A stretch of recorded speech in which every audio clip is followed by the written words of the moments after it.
Voilà, je vous présente Arnaud, qui est club maker.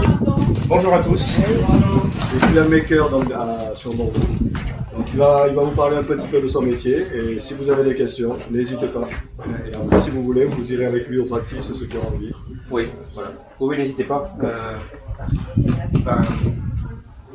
Pour commencer, merci à David, bien sûr, de m'avoir invité pour cette présentation. Sa mère, évidemment, Stéphane aussi qui est là. Merci Stéphane pour ton accueil. Je vous en prie. Merci à vous, merci d'être venu. Un petit applaudissement pour Stéphane. Pour cette journée fort conviviale, malgré la canicule. Et donc oui, non, je vais essayer de la faire brève pour mon métier, que j'exerce depuis 11 ans. Le temps passe vite.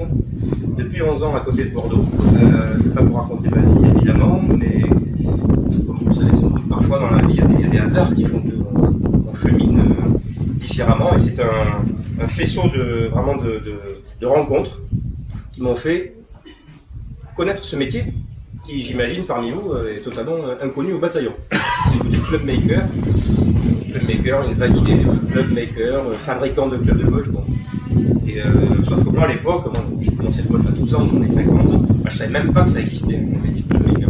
Et c'est un vieil ami anglais qui depuis a déménagé en Irlande, champion de France vétéran, qui un jour m'a donné un livre sur les clubs de golf, sur l'histoire des clubs de golf, etc.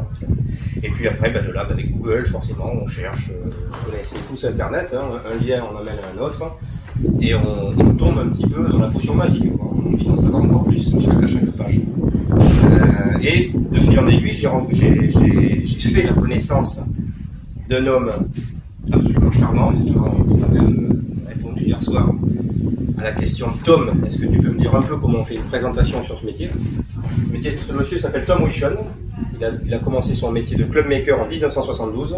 Moi, je sortais du ventre de ma mère en 72, c'est curieux les coïncidences.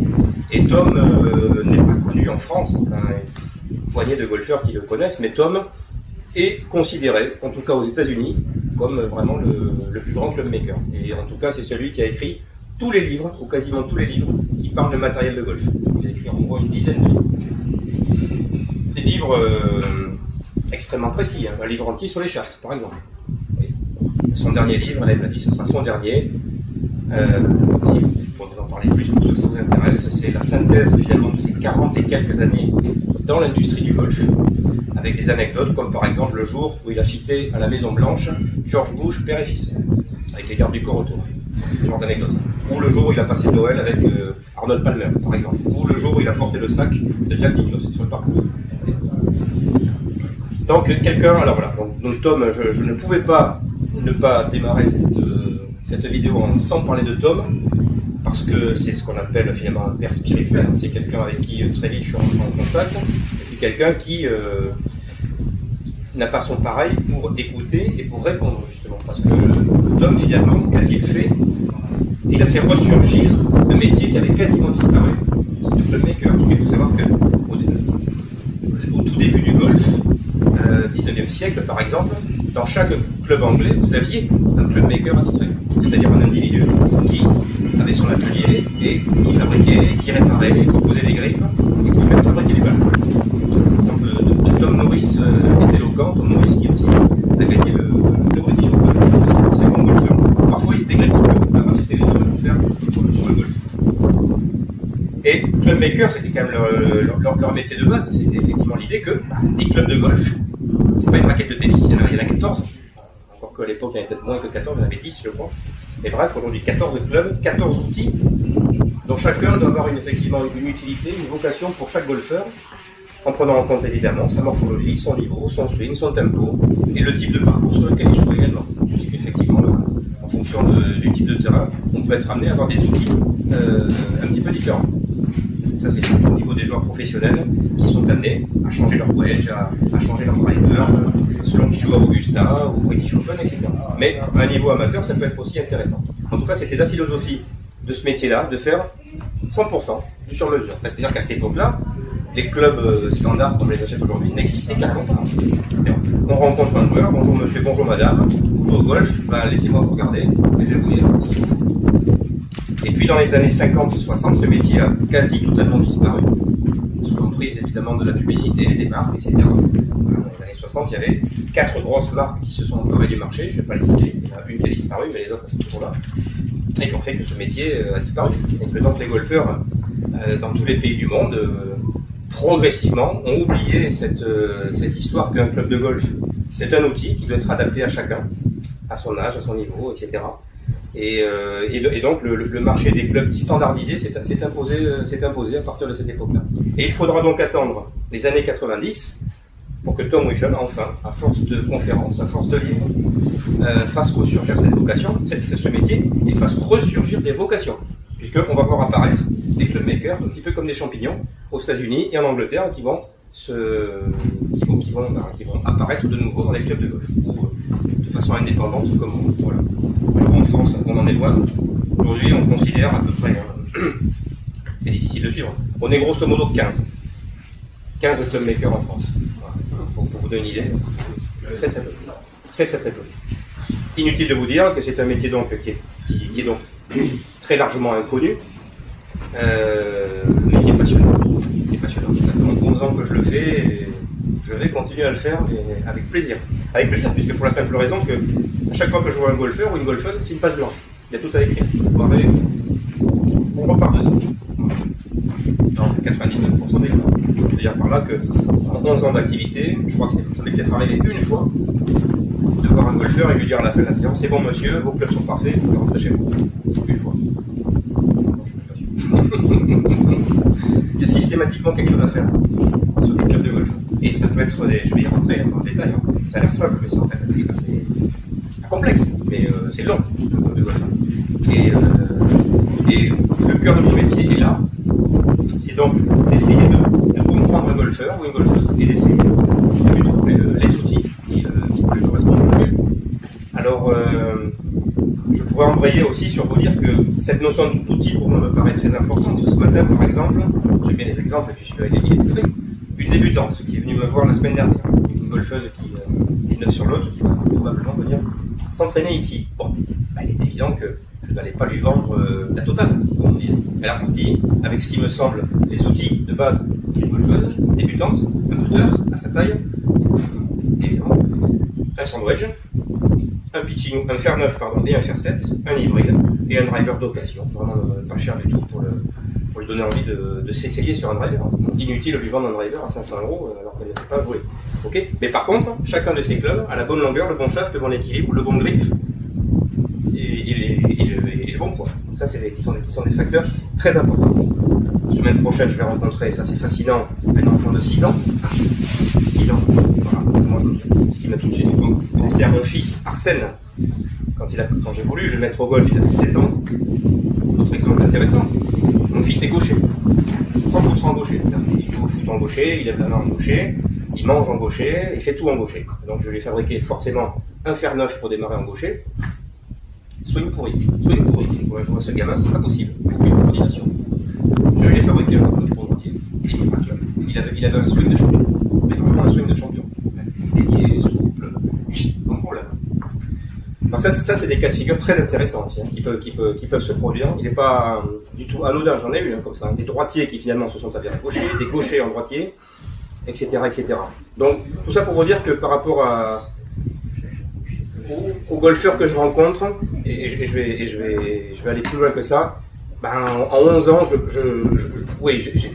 en termes d'âge, ça va de 6 ans jusqu'à 85 ans. Monsieur de Castelje, je m'en souviens très bien, qui va voir Arnaud, c'est mes derniers clubs, mais j'aimerais qu'une fois dans ma vie avoir des clubs sur mesure. 85 ans, bravo, ça m'a presque fait pleurer, mais c'était très beau comme histoire. Donc, amplitude de niveau, alors là, je rentre dans, sans doute, un des points clés de mon métier.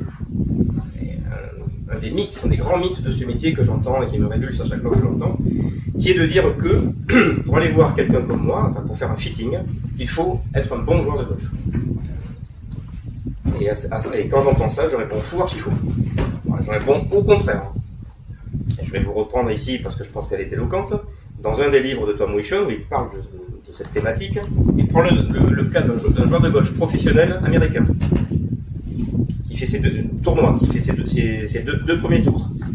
à la fin du deuxième tour, il est certain de ne pas passer le cut. Il a mal joué. Donc il prend un avion, il y a un copain qui a un anniversaire dans le Texas, et lui, c'était un open à la Nouvelle-Orléans. C'est sûr, je passe pas le cut, puis je vais aller courir chez mon copain au Texas. Bon.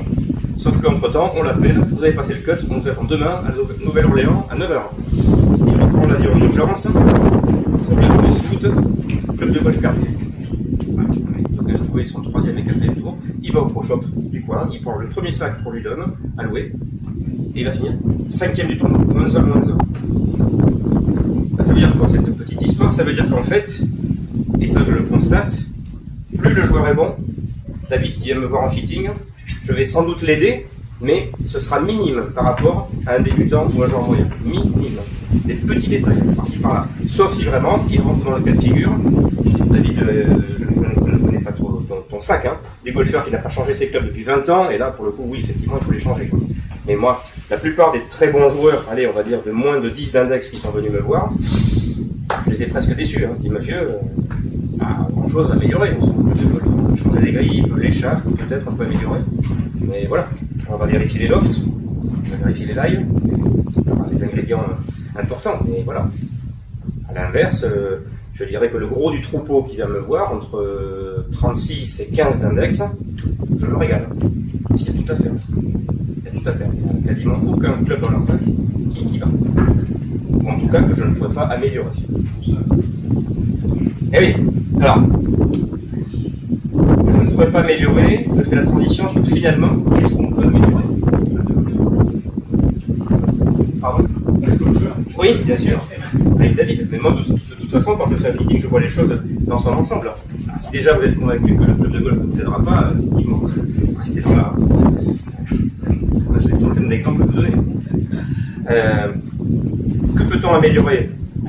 Pour un golfeur, c'est les points clés, et là pour le coup c'est assez concret. Le plus difficile, c'est la distance. Le golfeur qui vient me voir en me disant Arnaud, je voudrais que tu me fasses gagner 20 mètres au drive, là tout de suite je serre les dents. Ça va être difficile. Pourquoi?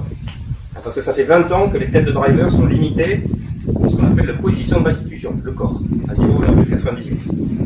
Limité par les règles de l'USGA. Qu'est-ce que ça veut dire? Ça veut dire que l'effet rebond d'une phase de driver n'a pas changé depuis 1998. Alors après, ça sera sans doute, évidemment, je ne dis pas que les têtes d'aujourd'hui sont moins bonnes que les têtes de 1998. Elles sont plus faciles, elles sont plus tolérantes. Quand on décentre la balle, on perd moins. Mais quand on centre la balle, qui est censé être a priori un bon coup de golf, quasiment aucune distinction avec une tête de driver des années 98. Par contre, qu'est-ce qui a beaucoup changé? Les shafts, ça si vous voulez, je pourrais rentrer dans le détail. Les shafts ont beaucoup évolué, ça c'est une évidence. Et finalement, les points clés sur lesquels, 9 fois sur 10, j'arrive à convaincre le golfeur, encore une fois, entre 15 et 36 d'index, c'est le manque de régularité. Pas tellement la distance. Pas moi, qui gagne 10 mètres, je suis content, mais quand je vois qu'il part à droite, à gauche, en haut, en bas, c'est ça qui m'affole. Là, monsieur, moi je vais essayer de vous faire. Peut-être que vous n'êtes pas gagné en distance, mais par contre, vous allez taper le fairway. Beaucoup plus souvent. Beaucoup plus souvent. Donc là, effectivement, c'est d'autres paramètres qui vont rentrer en ligne de compte, comme la longueur des clubs. La longueur des clubs, évidemment.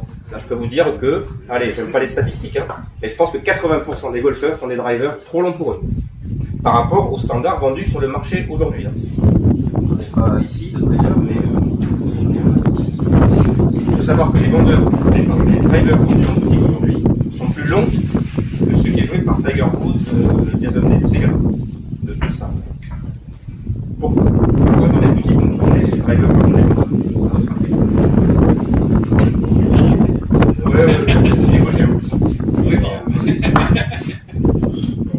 À votre avis, pourquoi on vend des drivers allongés? Voilà, ça c'est bien. Ça c'est le driver de Tiger Woods, ça c'est ce qui vous est vendu en boutique. Je vais reprendre un monsieur de 60 ans qui mesure 1m65. Il se retrouve avec ça et Tiger Woods. Pour une raison publicitaire très simple et qui est vraie, c'est que plus le rayon augmente, plus on augmente la vitesse du club. Oui, bien sûr. Sauf qu'on oublie de vous dire que plus l'outil est long, plus la probabilité de décentrage augmente. Je ne sais pas si j'ai un clou si j'avais un clou enfilé dans un mur, et à votre avis, je vais le mettre ici pour le planter, je vais prendre un coup. Non, je vais rapprocher. Là, pour centrer. C'est une évidence absolue, et ça personne ne vous le dit. Donc voilà. Donc ça fait partie des choses assez systématiques. Alors, je poursuis. Donc la distance. Difficile à faire gagner en distance, mais bon, en tout cas au driver. Par contre, sur les fers, c'est plus facile, les hybrides, c'est plus facile. Parce que souvent les golfeurs, effectivement, n'ont pas les bons shafts. Après, la deuxième thématique, évidemment, la régularité, que je viens de citer, qui est finalement la plus importante. Le golf est un jeu de régularité. Donc le travail de quelqu'un comme moi, c'est d'essayer de vous fabriquer des outils qui vont augmenter votre régularité. Voilà. Ce qui ne veut pas dire que demain, vous allez faire des sockets et jouer comme un... Voilà. Mais par contre, vous verrez que sur le long terme, le moins bon, les mauvais coups seront moins fréquents qu'avant. Ça c'est un critère de réussite, à mon avis, qui est très intéressant.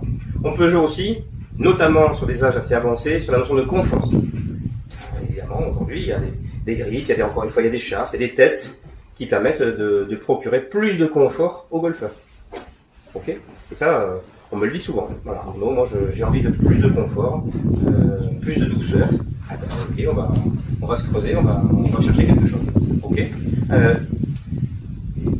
Quelque chose qui est très facilement observable, et j'étais le premier à être énormément sceptique, comme monsieur, quand j'ai commencé ce métier, les trajectoires. Les trajectoires de balle. Et oui, bon, effectivement, un club de golf peut changer les trajectoires, enfin bon, epsilon. Non, pas epsilon du tout. Il y a des différences très fortes de hauteur de balle, notamment selon les clubs que l'on peut mettre dans un fer 7, par exemple, dans les mains d'un golfeur. C'est stupéfiant. Chaque semaine, je le vois en fitting. Un golfeur, je sais pas, un golfeur senior type qui a du mal à dépasser l'arbre, par exemple, là, à 100 mètres, qui d'un coup, deux fois plus haut. Donc là, c'est quand même intéressant, parce que ça lui fait porter la balle plus loin, et puis c'est un peu plus plaisant de porter haut. La balle va s'arrêter mieux sur les greens de sa mère. Plutôt qu'une balle qui roule et qui finit dans la cabane. Oui. Ça c'est assez bluffant. Et là aussi, les shafts, évidemment, aujourd'hui, on a une palette de choix de shafts tellement grande qui fait que oui, quand on les connaît, c'est mon métier de les connaître, parce que je les étudie, de pouvoir préconiser à tel ou tel golfeur, tel ou tel shaft. Distance, précision, régularité et trajectoire de balle. Et enfin, oui, on en parlait à midi, pourquoi pas, dernière anecdote, mais pourquoi pas, je trouve, moi personnellement, quelque chose qui m'a toujours intéressé, l'esthétique. Le plaisir d'avoir des beaux clubs faits pour soi, avec des coloris, avec parfois des peintures même qui peuvent être faites sur mesure. Voilà. La boutade de ce monsieur du Bordelais qui me disait: Arnaud, à défaut de jouer bien, je veux jouer beau. Voilà. Très bien. C'est un monsieur charmant. Voilà. Donc voilà un petit peu l'essence de mon métier, tous ces paramètres-là. En fait, quand je reçois un golfeur, moi de toute façon, en termes de méthodologie, comment ça se passe? Dans un premier temps, en principe, selon les cas de figure, la personne déjà m'envoie un questionnaire de 3 pages que je lui fais remplir sur un petit peu ces questions que je viens d'aborder. Avec quoi vous jouez, quels sont vos défauts, quels sont vos points faibles, quels sont vos points forts, qu'est-ce que vous aimeriez améliorer dans votre golf. Voilà. Il m'envoie le questionnaire, je le lis, bon, je me fais une petite idée de la personne que je vais rencontrer. Après, rencontre à mon atelier. Passage essentiel. Ça, c'est quelque chose que vous ne trouverez jamais en boutique. Et qui pourtant, quand on y réfléchit, c'est comme un garagiste. Vous amenez votre voiture, vous commencez à regarder l'état des pneus, l'état du pare-choc, le moteur, etc. Ben voilà, il va vous dire à la fin de la journée, je vous fais un devis parce que ça et ça et ça, il faut changer les bougies, il faut changer les pneus, il faut changer les plaquettes, etc. Ben moi, c'est pareil. Quand je reçois un golfeur à l'atelier, je mesure tous ces paramètres. Je mesure les lofts des clubs, par exemple, qui sont quasi jamais conformes à ce qui est écrit par des données du fabricant. Alors, on vous annonce un driver à 10 degrés, en fait, il en fait 14. Ça, c'est 9 fois sur 10. Hein. Ok. Et oui, le problème, c'est que les golfeurs, et je le comprends, ne savent pas, ils ne peuvent pas les mesurer. Ok. Je vais mesurer l'équilibrage, et je vais me rendre compte que, monsieur, vos clubs, ils sont quand même tous équilibrés un peu différemment. C'est pas très logique. On peut jouer avec ça, mais c'est pas très cohérent. Longueur des clubs. Ah, c'est curieux. Vous avez votre fer 7 qui est raccourci et votre fer 5 qui est rallongé. Je ne sais pas qui a fait ça, mais vous voyez. C'est des anecdotes qui me viennent comme ça, mais c'est systématique, hein, quasiment. Okay. Donc déjà, vous voyez, quand les golfeurs viennent me voir à l'atelier, je fais un bilan avec eux, sans même avoir fait le fitting, je sais déjà ce qui va pas dans leur club de golf. Je peux déjà leur dire, Monsieur, à la fin de la journée, vous verrez, mais je peux vous dire qu'il faut changer ça, il faut changer ça, il faut changer ça. Et bingo, ça rate pas, hein, évidemment. Votre driver, il est. Vous voyez les impacts de balle, quand je regarde un driver et que je vois des impacts partout, et que je vois notamment la couronne ici, où il y a des traces partout de frappe, symptomatique d'un golfeur qui est descendant, qui fait du slice très probablement, qui fait des chandelles 9 fois sur 10. Allez monsieur, je prends les pareils avec le driver, si on le raccourcissait un petit peu, eh ben, vous allez retrouver un petit peu plus le centre de la face. Et rien que ça va vous faire gagner beaucoup. Hein. Vous voyez, ça va vous coûter 20 euros. Ça va vous coûter 20 euros, vous voyez. Donc, ça c'est la deuxième phase, l'atelier, qui est primordial. En gros, donc, je dessine un point A, le point A du golfeur actuel, fitting, qui va durer 2, 3, 4, 5 heures, ça dépend du golfeur, ça dépend de ce qu'on fait avec lui. Ça dépend si on voit tout de suite les réponses ou si ça met du temps à s'exprimer. Mais à la fin de la journée, on va se poser des questions. Et moi, mon but, c'est de l'amener vers un point B. Un point B qui sera un point plus performant pour ce golfeur. Voilà, en gros, l'essence de mon métier. C'est vrai. Et donc, pardon, hein. Il y a encore une chose à dire, mais et j'espère que vous allez prendre la parole, mais voilà, j'espère que vous avez compris donc que le métier de club maker n'a rien à voir avec le métier de vendeur de club de golf en boutique pour lesquels je n'ai rien, mais c'est pas leur métier. Une boutique c'est quoi? C'est je stocke au mois de septembre et je déstocke, avec objectif d'avancer au stock à la fin. Moi j'ai zéro stock, c'est zéro stock, c'est-à-dire que je commande uniquement ce dont j'ai besoin. Enfin ce que je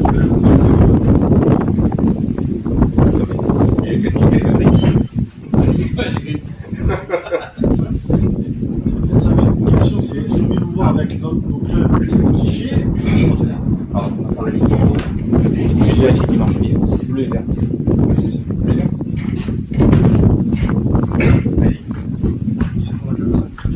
C'est qu'après oui, on vous entendra bien.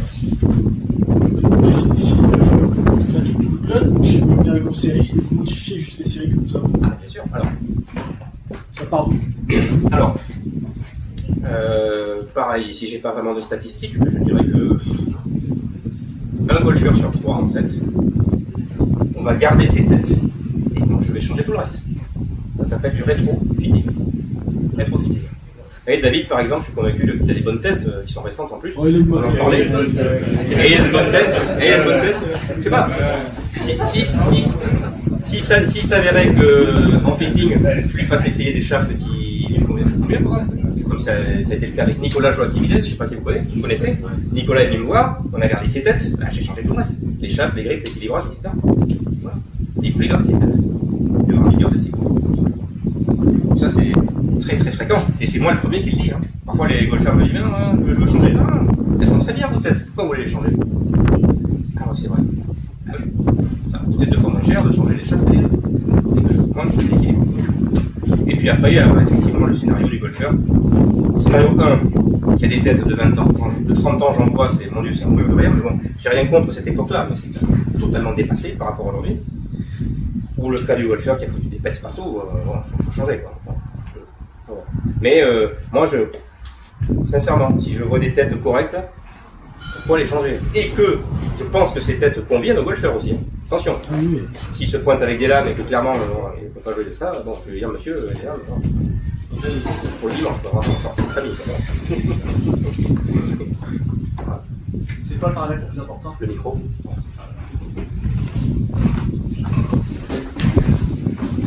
Ouais, c'est quoi le paramètre le plus important? Le bridge, le shaft, la tête, la première chose à changer sur le ski. Excellente question. En fait, ça dépend du club. Un putter, par exemple, le shaft, vous mettez un bâton de plastique ou de bois au caoutchouc, c'est pareil. Je sais, je l'ai essayé. Voilà. Par contre, la tête du putter, évidemment, est super importante. Par contre, très sincèrement, sur les fers, par exemple, entre une cavité A et une cavité B, on voit pas la différence. Il y a quelques très rares modèles qui sortent du lot. Quelques très rares modèles qui sont vraiment pas bons, que j'ai vu, que j'ai démonté. Et sinon, voilà. Excusez-moi, la qualité A, la qualité B, c'est quoi? Ben, je sais pas, une qualité A de telle marque, une qualité B de telle Ah, marque. pardon, oui, il y a deux marques différentes. Oui, voilà. C'est pas là que ça se joue. C'est pas là que ça se joue. À nouveau le shaft, et puis longueur, équilibrage, grip. Le grip est quand même très sous-estimé par les golfeurs. Quand j'en vois passer, moi, c'est vrai, je suis sidéré de voir les grips jusqu'à la corde. Je me dis, mais comment vous pouvez jouer au golf avec ça? C'est pas possible. Si je peux effectivement donner une petite expérience là-dessus, on a tous acheté des clubs, et quand on achète un nouveau club, on l'essaye au practice, on est content, et en fait le résultat n'est pas là en fait. Alors que si vous changez vos grips de vos clubs, le résultat il est instantané. Instantané. La prise de main, C'est meilleur. c'est juste tout de suite. Tout de suite, vous voyez la différence, tout de suite vous le sentez, tout de suite vous êtes mieux, tout de suite il vous colle moins, et du coup il vous entraîne à faire le bon geste. Ça c'est vraiment. En moyenne, ma préconisation pour un golfeur qui joue à peu près aller une fois par semaine, 2 fois par semaine, changez vos grips une fois par an. Ouais, c'est 100 € d'investissement. 120 € d'investissement. Hein? C'est 2 grips. Pourquoi? Parce que c'est l'usure qui fait que. Bien sûr. Oui, et puis en plus, il y a des grips qui s'usent beaucoup plus vite que d'autres. Tu nous dis la taille des mains, parce que Non, alors sur ça, bon, c'est une question fréquente. Vous trouverez des livres où on vous dira qu'il faut mesurer ses mains, ou des sites internet. Je réponds faux, archi faux. Enfin, moi, c'est moi qui. Voilà. Ça, c'est pas ça s'infuse. Moi, un bon grip, la bonne taille de grip, c'est quand le golfeur est bien. C'est pas ça. Je suis bien, voilà, c'est la taille qui compte. J'ai vu des petites mamies de 70 ans, je leur ai fait essayer des grips mid-size comme monsieur Piaget. Ah, qu'est-ce que c'est doux, qu'est-ce que c'est bien, ils sont bien. Ah ouais. Si j'avais mesuré ses mains, genre, c'était loin de là. Mais elle se sentait bien. Allez, à partir avec eux. Entière 3 ans. Donc, bien sûr. D'autres questions? Sur les shafts, il y a beaucoup à dire. Mais ça semble être quand même un des critères clés. C'est 3 mètres, et là, de temps en temps, Pareil. l'équilibrage, Pareil, ça ouais, semble ouais. le shaft, ça va sur une pièce primordiale du club. Je vais essayer de la faire simple, parce que j'ai compris en mon nom. Essayez de détailler un petit peu le point de flexion, ce que ça veut dire. La première chose à dire à nouveau, c'est que plus le club est long,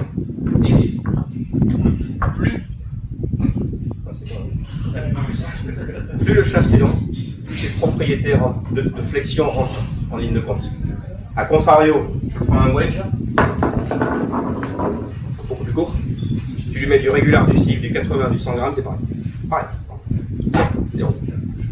Alors, en fait, la seule chose qui compte, c'est le produit. Et 9 fois sur 10, les golfeurs jouent avec des shafts évidemment beaucoup trop lourds, puisqu'on leur met systématiquement en boutique le shaft de Tiger Woods qui pèse 120 grammes, et moi j'en fais personnellement des piquets de tomates. Et ça pour des raisons économiques, puisque c'est un shaft qui a été inventé en 1942. Les économies d'échelle sont passées par là. Et la très grande majorité des golfeurs bénéficient de shafts de wedge beaucoup plus légers. Alors plus le shaft est long, plus ses propriétés sont intéressantes, effectivement. Raison pour laquelle aussi en fitting, quand on fait taper des fer 7, donc là fer 7 c'est vraiment le club intermédiaire, il y a des différences de shaft à shaft, mais si par exemple, celui-là il s'appelle le motoré par exemple. Admettons que j'ai un motoré sur un fer 7, okay, et que je le compare à un TBS ou quoi. Il y aura des différences, mais elles seront pas si grandes que si j'avais un shaft de driver motoré comparé à un shaft de driver KBS. Là ça peut être le jour et la nuit. Mais j'ai vu des choses incroyables en fitting. J'ai vu des shafts qui faisaient du draw systématique pour certains golfeurs. D'autres qui à l'inverse, et c'est complètement contre-intuitif, notamment je veux dire j'ai une vitesse de club assez importante. On pourrait croire qu'un shaft trop souple, c'est la banane à gauche. Moi vous me mettez un shaft lady entre les mains, c'est le push slice, c'est sûr. Pourquoi? Parce que le cerveau comprend dans la phase de transition ce qui va se passer là. Ouh là là, je vais le casser, je vais le tordre, etc. Et je le bloque. Voilà. Par contre, si on me met une baramine, j'en ai essayé, des X, etc., je sens que c'est extrêmement raide, donc là je me lâche. Et je fais moins de slice. Mais c'est moi. Et j'ai vu l'inverse sur d'autres golfeurs. Évidemment. Il y a des golfeurs pour qui un shaft plus souple va générer plus facilement du draw ou en tout cas moins de slice. Ça c'est sûr. Et le poids du shaft là aussi sur les drivers est très important également. Et quand on parle d'équilibrage, ça signifie Alors, équilibrage d'un club de golf, c'est quoi? L'équilibrage, donc le swing weight, c'est une notion qui a été inventée, pareil, c'est vieux tout ça, le swing weight. Bon, aujourd'hui, on parle de moment d'inertie, enfin bon, swing weight. Ça dépend du poids de la tête, du poids du shaft, du poids du grip, de la longueur du club et du et ce qu'on appelle du balance point du shaft, c'est-à-dire des shafts qui ont leur poids plus en haut ou leur poids plus en bas. Voilà, donc ça fait une sauce mathématique qui fait qu'à l'arrivée, on se retrouve avec un certain équilibrage. Okay.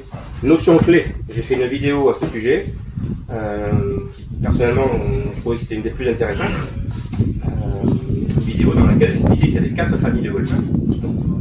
Et ça, c'est sur le footing. Première famille, c'est des golfeurs qui aiment des clubs lourds et lourds en tête. Ça, c'est essentiellement des Golgoths, hein, c'est des gros gars, des grands gaillards. Rugbymen, j'en ai eu, ce genre de profil. C'est jamais assez lourd pour eux.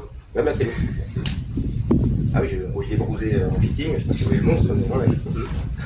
Après, la deuxième catégorie, c'est lourd, plus rare. Lourd et léger, c'est beaucoup plus rare. Lourd mais léger en tête. Après, vous avez suivi, hein, léger, beaucoup de femmes. Et enfin, la catégorie la plus, finalement, que je vois, mais énormément, c'est léger, lourd en tête. Beaucoup de golfeurs qui et ça c'est très facile, hein. J'ai un rouleau de plomb, systématique plomb, je mets dans mon sac. Hein. Je mets des bandes de plomb, c'est ce que m'a appris Elton, hein, quand on fait un fitting, c'est des aspects du paysage. C'est vraiment la notion de sensation de où est la tête dans l'espace. Donc on fait swinguer le golfeur, voilà, avec une tête au début qui est brute. Vous sentez bien? Ouais, c'est pas mal. Allez, on va mettre 4 grammes. Alors, je lui colle une bande de plomb, 4 grammes, et il swing. Bon, vous sentez là, ah, pas mal. Une deuxième, 8 grammes, 10 grammes, enfin, jusqu'à temps que le golfeur se dit, putain, qu'est-ce que je me sens bien. Et là, j'ai eu c'est pas systématique, hein. Il y a des golfeurs qui ne sentent pas le point, en fait. Mais j'ai eu des scénarios incroyables. Un golfeur, notamment, je me souviens, 40 ans à peu près, il n'arrivait pas à lever son hybride. Je lui ai mis 10 grammes de plomb sur la semelle, ça s'est mis à décoller. Voilà. Ça veut dire que c'est la fin. Donc la notion de poids en tête est pour moi très importante. Il faut savoir que les clubs que vous achetez en boutique sont tous équilibrés pareil. Donc c'est voilà. Donc, soit vous avez la chance d'être c'est le D2. D2 qui existe depuis les années 50. D2, D1, et C7 pour les femmes. Sauf que j'ai des femmes qui aiment les têtes lourdes. Donc je leur fais essayer. C'est intéressant. Il faut l'essayer, il n'y a pas de règle. Voilà, c'est ça qui est intéressant. Au système au plomb, si tu dois travailler plutôt sur le haut du club, tu fais la même chose alors? C'est-à-dire d'enturbaner le shaft. J'ai des exemples ici, vous voyez, ça c'est des clubs de fitting. Il y a beaucoup qui sont des plans par exemple. Là, c'est un club en fitting, voilà, que j'ai fait pour un monsieur, on met du plomb, jusqu'à ce qu'il se sente bien. Voilà. Une fois que j'ai ça, je rentre à l'atelier, je le mesure, et je lui confie sa série à l'identique. D'accord. Ça devient mon étalon. Ça sert de base pour la série. C'est mon étalon. Le shaft est bon, le grip est bon, la longueur est bonne, le poids est bon, tout est bon. Et le 7. C'est faire 7.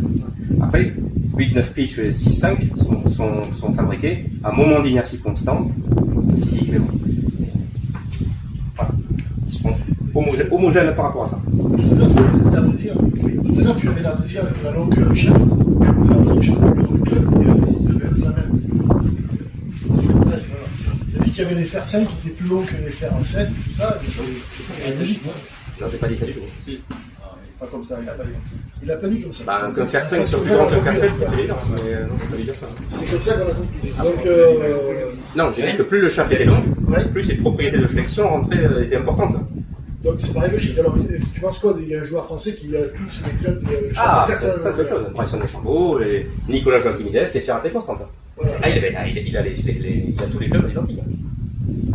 En fait, juste parce qu'elle correspond. Parce qu'il aime, parce qu'on le sait, les fers à taille constante permettent d'avoir un plan de swing identique, un angle d'attaque identique, une posture identique, une position de balle identique. C'est le paramètre qui font que.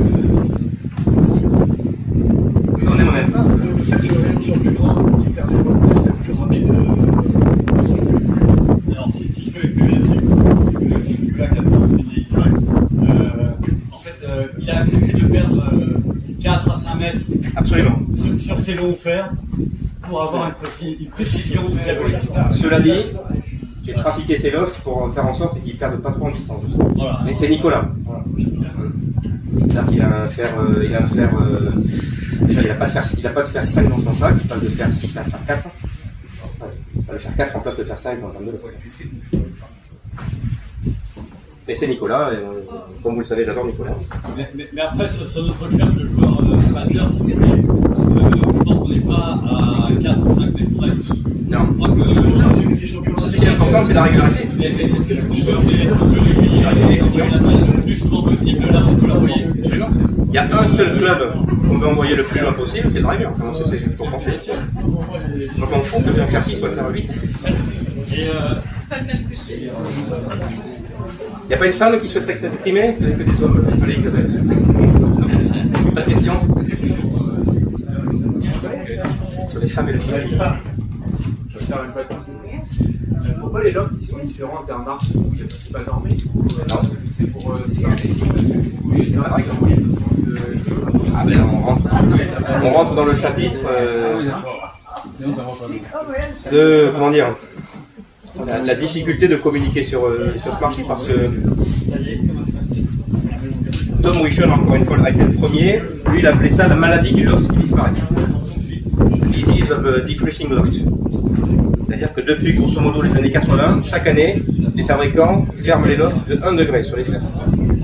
Ce qui fait qu'aujourd'hui, un fer 7 d'aujourd'hui correspond à un fer 9 des années 80.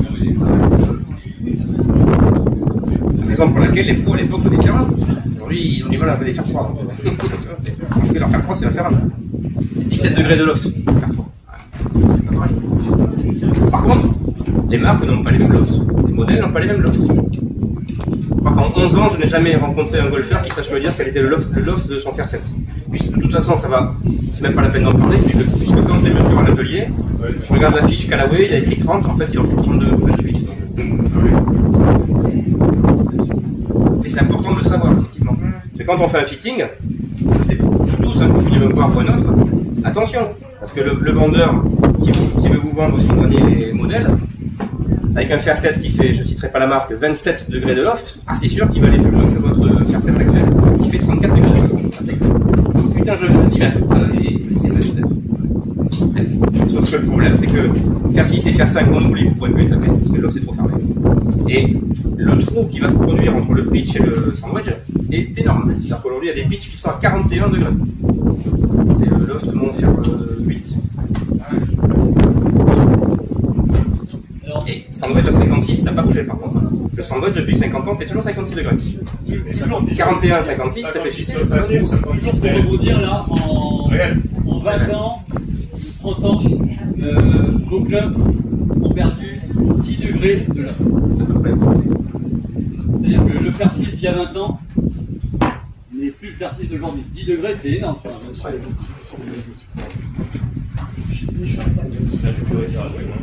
Et pour conclure sur ce point, pour une raison, il ne faut pas chercher midi à 14h, puisque les fabricants le savent, la première chose que la grande majorité des golfeurs veulent, c'est taper plus fort.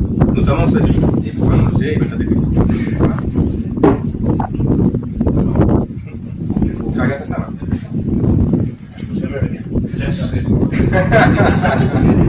Faire gaffe à ça, et après c'est pas facile, parce que vous avez votre copain de partie, t'as joué un fer 8, moi j'ai joué un pitching, ouais, quel loft il fait déjà? Parce que c'est ça qu'il faut regarder, c'est le loft, c'est pas, on s'en fout du. Là il fait 34 par exemple. 34, ça devrait être le standard. Et je disais qu'en fitting, par contre, je pense avoir l'honnêteté, quand un golfeur essaye un club, de dire ah oui, attention, celui-là il est quand même 2 degrés de loft plus fermé, donc c'est normal qu'il ait 4 degrés.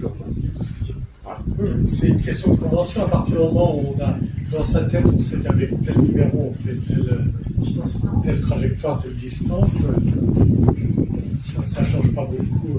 Si, comme je vous le dis, c'est peut-être pas pour vous, mais de nombreux golfeurs seniors viennent me voir avec des super séries flambant neuves, ils peuvent pas taper le fer 6 et fer 5. Je comprends vite, quand je regarde leur loft, c'est des fer 4 et fer 3, donc ils ne peuvent pas taper.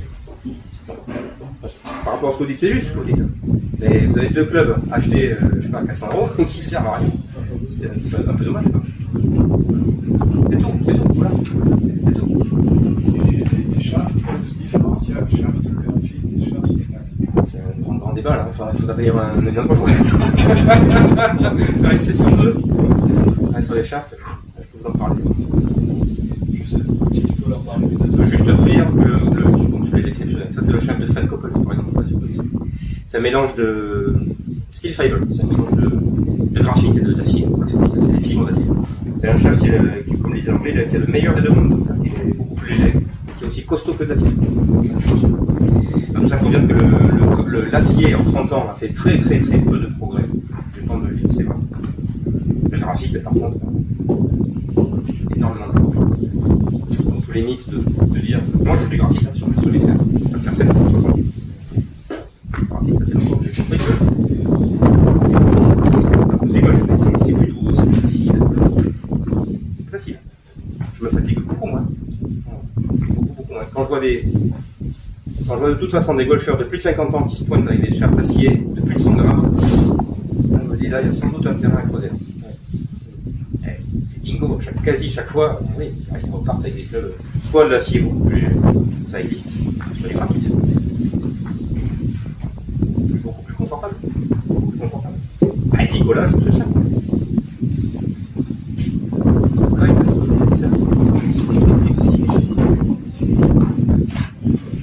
Voilà. De Chambon joue du graphite.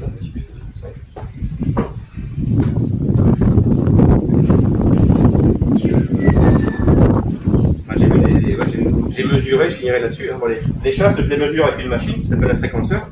Je mesure leur fréquence de 5 pouces en 5 pouces. Ça me donne un chiffre. Par exemple, ici, typiquement, à 210, 250, 300, 400, 500, 800.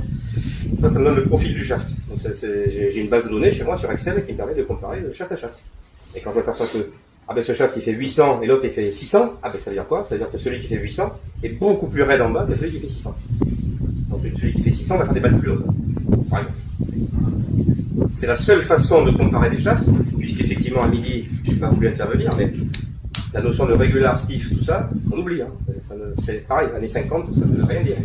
Pourquoi les fabricants le gardent? Parce que finalement, ils se disent, les golfeurs le comprennent à peu près, et puis si on se met à leur parler des chiffres, alors là on perd tout le monde. Et je peux vous affirmer que j'ai vu des régulars beaucoup plus stiff que des stiffs, par exemple. Donc ça ne veut rien dire. Je conclurai là-dessus. Ouais.